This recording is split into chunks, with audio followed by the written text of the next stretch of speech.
जैसे हम health insurance तो ले लेते हैं, लेकिन बहुत सारी दिक्कतें आती है सर। जब हम क्लेम करने के लिए जाते हैं तो बहुत सारे क्वेश्चन आंसर से हमें गुजरना पड़ता है और क्लेम में बहुत सारी दिक्कत होती है। तो ये क्यों, ऐसा मतलब क्यों होता है? उन्होंने जो भी इन्वेस्टिगेटर रखा हुआ है वो सब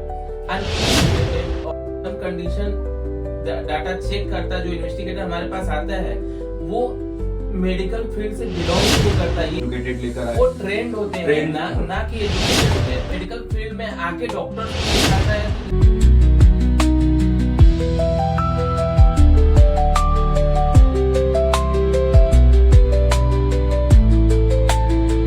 हाय, मेरा नाम अरमान है और सर आज आपसे कुछ मैं सवालों को लेकर आया हूँ और मैं उम्मीद करता हूँ कि आप उसका सर सही जवाब दोगे मुझे।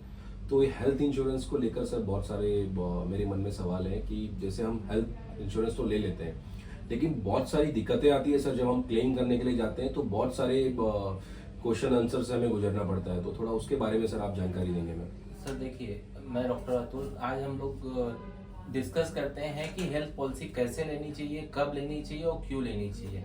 सबसे पहला पॉइंट आता है, जब हम हेल्थ पॉलिसी खरीदने जाते हैं तो उसके जो टर्म कंडीशन है, उसका प्लान कैसा है, उसमें कितने डिजीज कवर्ड हो रहे हैं, कितने डिजीज नहीं कवर्ड हो रहे हैं, इसके बारे में सबसे पहले अच्छे से जानकारी ले लेना चाहिए। क्योंकि आजकल देखा गया है कि एजेंट पॉलिसी बेचने के चक्कर में कुछ भी बताते नहीं, ग्राहक को एकदम अंधेरे में रखते हैं। इसकी वजह से कई सारे टाइम पेशेंट को स्ट्रगल करना पड़ता है, उनको पॉलिसी नहीं मिलता है, उनको पैसे नहीं मिलते, उनका इलाज प्रॉपर नहीं हो पाता है।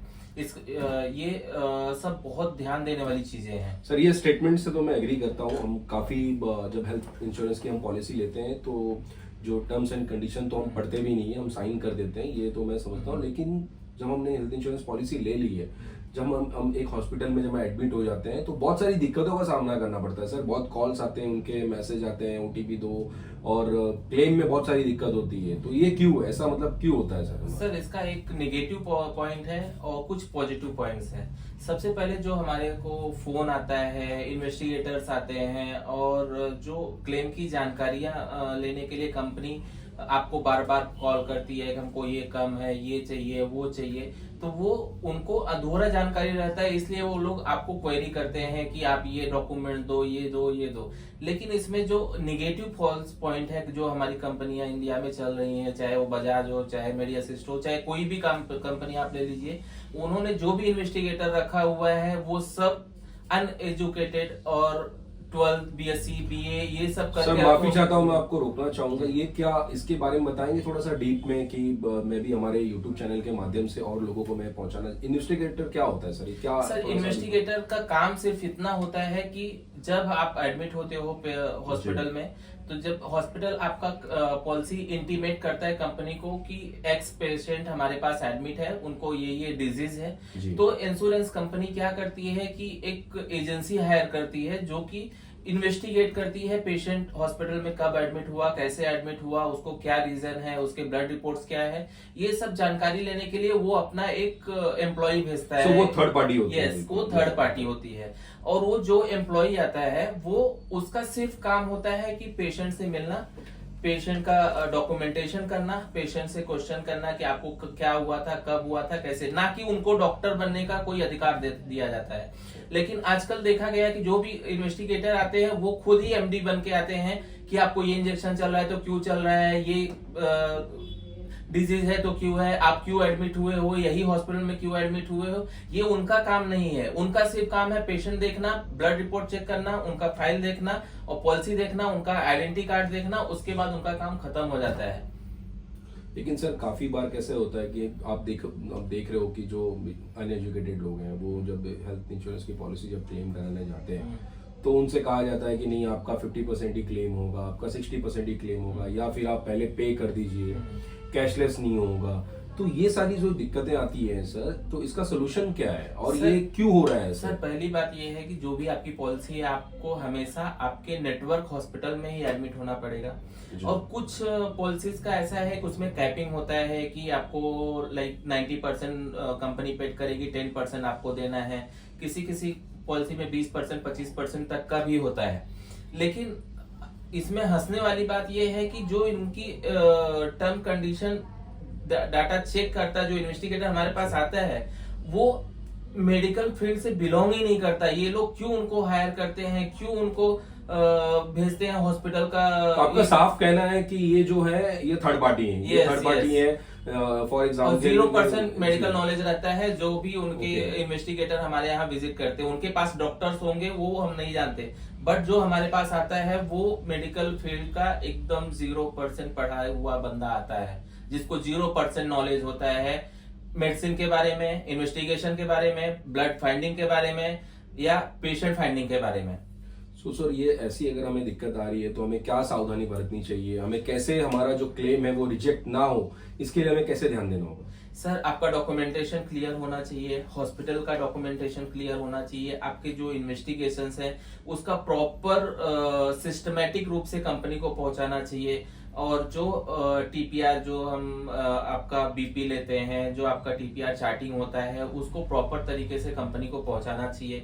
या जो भी इन्वेस्टिगेटर आ रहा है उसको प्रॉपर तरीके से एंटरटेन करना चाहिए कि ये इतने टाइम में एडमिट है, इतने टाइम में हो जाएगा। ये सब की वजह से हमारा क्लेम पास हो सकता है। लेकिन सर, ऐसे कभी कभी मैंने लास्ट एक इंटरव्यू मैंने जब इन्वेस्टिगेटर का लिया था तो उन्होंने बताया था कि बहुत सारे हॉस्पिटल में भी क्या होता है कि जो प्रॉपर तरीके जो क्लेम्स हैं वो क्लेम को भी लेकर बहुत सारी दिक्कतें हैं कि कंपनी का कहना ऐसा है कि जो क्लेम्स होते हैं बहुत सारे हॉस्पिटल में वो क्लेम भी फेक तरीके से किए जाते हैं, तो इसलिए उन्होंने एक कदम उठाया हुआ है। सर, फेक तरीके से किए जाते हैं, वो अगर एक मछली 100 मछली तालाब में अच्छी है तो उसके वजह से बाकी हजारों को तो नहीं टारगेट किया जा सकता ना सर। तो जो हमारे पास इन्वेस्टिगेटर आते हैं उनको अच्छे से एंटरटेन करिए। वो फालतू क्वेश्चन भी करते हैं तो उसको आप सहूलियत से जवाब दीजिए, और क्लेम को लेके एकदम क्लियर रहिए कि हमको ये डिजीज हुआ है, ये हमको करना है, ठीक है। और जो हॉस्पिटल फ्रॉड करते हैं उनको कोई पकड़ने नहीं जाता है, क्योंकि चोरी भी बहुत ईमानदारी से करते हैं लोग, और जो अच्छे काम करते हैं उनको ही लोग धांधली में पकड़ रहे हैं। तो आपका कहना मतलब है कि सर, मतलब कुछ हॉस्पिटल की वजह से ये जो है बहुत सारे दूसरे लोगों को भी झेलना पड़ता है। यस। तो सर, इसके लिए अभी आप बताओ कि जो इन्वेस्टिगेटर है, आपने वो बताया पूरा, उसकी आपने पूरी जानकारी दे दी, आपने पॉलिसीज के बारे में बताया कि हमें क्या ध्यान देना चाहिए। लेकिन सर, होता क्या है कि जब भी हम ये इंश्योरेंस कंपनी से हम लेते हैं तो कंपनी तो हमसे प्रॉमिस करती है कि नहीं आपका सारी चीजें क्लेम हो जाएगा, फिर बाद में वो क्या कहते हैं कि नहीं ये डिसीज आपको है तो आपको ये 1 ईयर के बाद ही इसको क्लेम कर सकते हैं, ये तो डायबिटीज है, इसकी जो आप क्लेम की फॉर्मेलिटीज आप एक 1 ईयर के वेटिंग पीरियड है। तो ये छोटे छोटे जो सर हिडन है सर, इसको कैसे पता करें? इसमें क्या होता है ना कि कई सारे टाइम पेशेंट अपना जो प्रीवियस डिजीज होता है, जो उनको रनिंग डिजीज लाइक डायबिटीज हो गया, बीपी हो गया, वो छुपा देते हैं, शायद वो कंपनी को बताते हैं। यस यस, वो पूरा क्लियर, उससे क्या होता है प्रीमियम बढ़ जाता है, लेकिन एटलीस्ट आपका डिजीज तो कवर हो जाता है। आपका कहना है कि अगर मुझे कोई डिसीज है या मुझे कोई प्रॉब्लम है तो मुझे वो कंपनी को पहले ही इन्फॉर्म कर देना चाहिए कि मुझे ये प्रॉब्लम है। तो इससे क्या होगा, मेरा सिर्फ प्रीमियम बढ़ जाएगा लेकिन मुझे क्लेम में दिक्कत क्लेम में दिक्कत नहीं आएगा। और जब हम लोग क्लेम लेते हैं तो जैसे डायबिटीज हो गया, वो 3 साल वो टर्म एंड कंडीशन कंपनी को अलग अलग कंपनी के अलग किसी का 3 साल है, किसी का 2 साल है। जब आप 2 साल 3 साल कंटिन्यू प्रीमियम भरते जाते हो, कंटिन्यू उन्हीं का आप पॉलिसी लेते जाते हो, तो वो एक टाइम के बाद कवर हो जाता है। Okay sir. तो और ये जो इन्वेस्टिगेटर आते हैं तो और भी कुछ वो जो हमारे पेशेंट्स होते हैं, और आपका सीधा सीधा कहना है कि जो इन्वेस्टिगेटर है उनको कोई प्रॉपर नॉलेज नहीं है। नहीं तो होता मैं चाहता हूँ कि वीडियो के माध्यम से अगर कोई कंपनी तक हमारी ये बात जा रही है तो वो जो इन्वेस्टिगेटर है वो काफी एक एजुकेटेड लेकर आए। वो ट्रेंड होते हैं, ना कि एजुकेटेड होते हैं। ट्रेंड और एजुकेटेड में बहुत फर्क होता है। ओके। आप कोई भी इन्वेस्टिगेटर देखिए, वो ग्रेजुएट होता है किसमें, कॉमर्स में, आर्ट्स में, या वो मेडिकल लाइन में आए, बट वो मेडिकल फील्ड में आके डॉक्टर्स को सिखाता है, तो this is not good for health hospital. और वो कई बार बात भी उनके करने का तरीका ठीक नहीं होता। उनको लगता है कि मैं ही कंपनी हूँ, मैं ही सब कुछ हूँ। तो ये सर कैसा है ना कि हेल्थ इंश्योरेंस की अवेयरनेस तो हम चाहते हैं कि हर एक जो हमारे यहाँ पे इंडिया में जितने भी रहने वाले रहवासी है, वो जो भारतीय है या फिर कोई और भी है, वो इंश्योरेंस लेना चाहिए। इसके काफी बेनिफिट्स हैं, काफी एडवांटेज है। 100% लेना चाहिए। और आप देखोगे कि ये जो गांव साइड में या फिर रूरल और अर्बन एरिया में जाओगे तो वहां सर ये लोगों को इसका अभी तक नॉलेज नहीं है सर, वहाँ अभी भी प्रॉब्लम है। वो हमारा गवर्नमेंट या लोकल पंचायत अवेयरनेस देना चाहिए। उसमें काफी सारी पॉलिसी ऐसी है जिसमें मच मोर डिस्काउंट चल रहा है, EMI बेस पे भी पॉलिसी आती है, बहुत सारे गवर्नमेंट ने क्राइटेरिया भी रख दिया है हेल्थ क्लेम के, हेल्थ पॉलिसी के उस पे।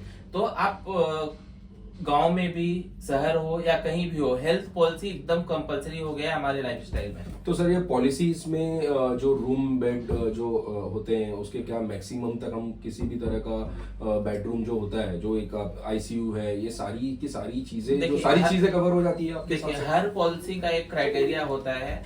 आईसीयू तो हर पॉलिसी में कवर होता है क्योंकि वो रिस्क फैक्टर होता है। लेकिन अगर हम स्पेशल वार्ड या डिलक्स या स्वीट लेना चाहते हैं तो हमारे पॉलिसी के ऊपर डिपेंड करता है कि हमारा पॉलिसी, लाइक अगर 10 लाख का पॉलिसी है तो आप 10,000 तक के बेड चार्ज को कवर कर सकते हो। अगर उसके ऊपर है तो आपको उसके ऊपर का बेड चार्ज कवर नहीं होगा, फिर वो आपको जेब से पेड करना पड़ेगा। सो सर आपने काफी अच्छी जानकारी दी हमें, और thank you so much Atul Tripathi sir. ऐसे ही आपसे धन्यवाद। मिलते रहेंगे। Thank you so much.